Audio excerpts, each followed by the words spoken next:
سلام، به کانال آینه عبرت خوش اومدین. بعضی وقتا آدما برای آزادیشون بهای سنگینی پرداخت میکنن. اما باید دید که آیا ارزشش رو داره؟ نرگس و آرمان 10 سالی میشد که با هم زندگی میکردن. خونشون توی یه محله معمولی بود. در واقع مستاجر بودن. ظاهر زندگیشونم بد نبود.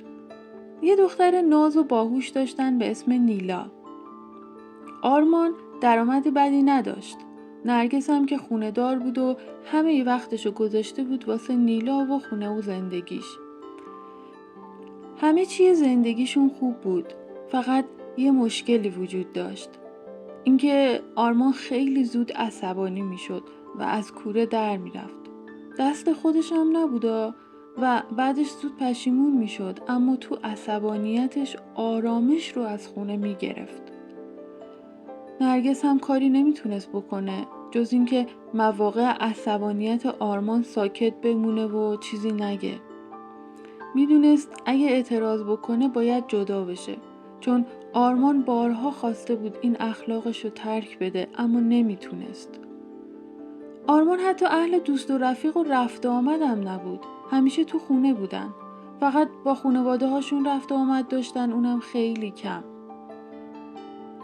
تا اینکه آرمان با پولایی که پسنداز کرده بود و وامی که گرفت تونستن یه خونه توی یه آپارتمان بخرن.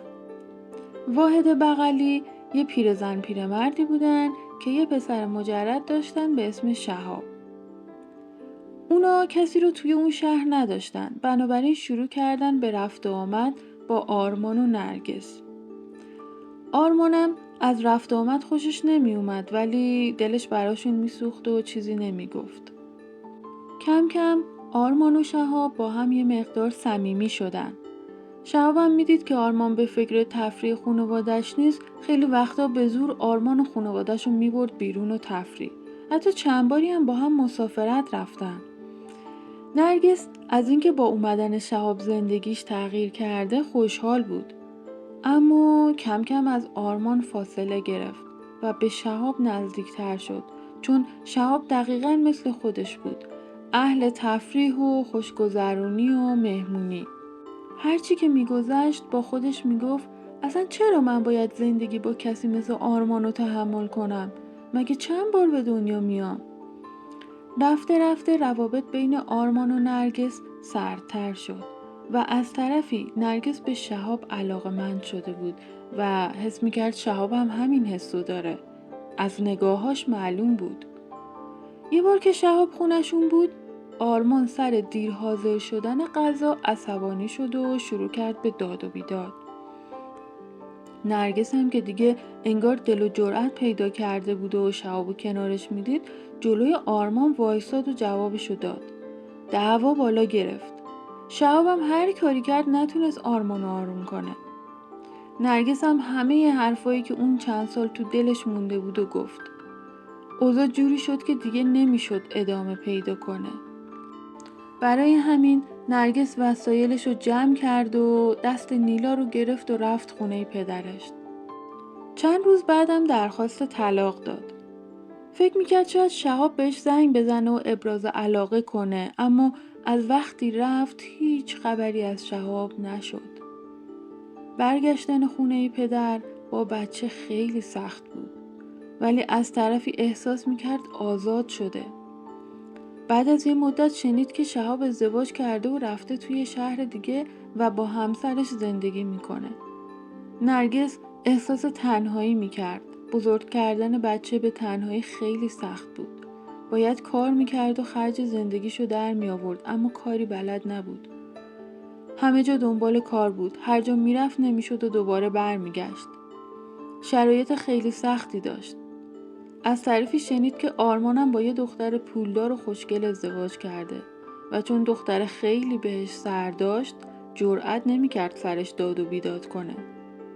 نرگس تو تنهایی خودش خیلی فکر میکرد به اینکه اگه میمون بهتر بود یا حالا که اومده و آزاد شده. هرچند که تنهایی و فشار زندگی خیلی آزارش میداد، اما خوشحال بود که دیگه زیر بار زور و خودخواهی یک مرد دیگه ای نیست. میدونست نیلا به خاطر جدایی اونها ضربه میخوره، اما با خودش میگفت توی اون زندگی هم که همش دعوا و اعصاب خوردی بود ضربه میخورد. بعد از چند سال سختی بالاخره یه کار خوب و پردرآمد پیدا کرد. نیلا هم بزرگ شده بود و مدرسه میرفت. زندگی آروم و خوبی داشتن. جز خلأ تنهایی نرگس و نبودن پدر برای نیلا مشکل دیگه ای نداشتن. نرگس سعی میکرد با تفریح و سرگرمی کاری کنه که نیلا کمتر یاد پدرش بیفته. وقتی به گذشته فکر میکرد با خودش میگفت اون همه سختی ولی ارزششو داشت که الان اونجوری که میخوام زندگی کنم و زندانی کس دیگه ای نباشم. نرگس و نیلا زندگی خوبی داشتن. اما همیشه خلأ نبود پدر و همسر حس میشد. آرمان هم زندگی خوبی رو شروع کرد. اما همیشه خلأ نبود دخترش رو حس میکرد.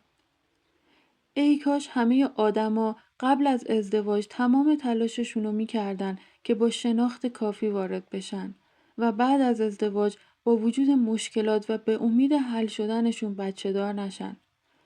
اما به هر حال همیشه همه چی اونجوری که ما میخوایم پیش نمیره. هنر زندگی اینه که با وجود همه کمبودا و مشکلات بتونی از زندگی لذت ببری. خب امیدوارم از داستان امشب هم لذت برده باشین. دوست دارم نظر تو رو هم بدونم. تو اگه جای نرگس بودی چیکار میکردی؟ اگه دوست داری قصه بعدی قصه تو باشه با هم توی تلگرام در ارتباط باش.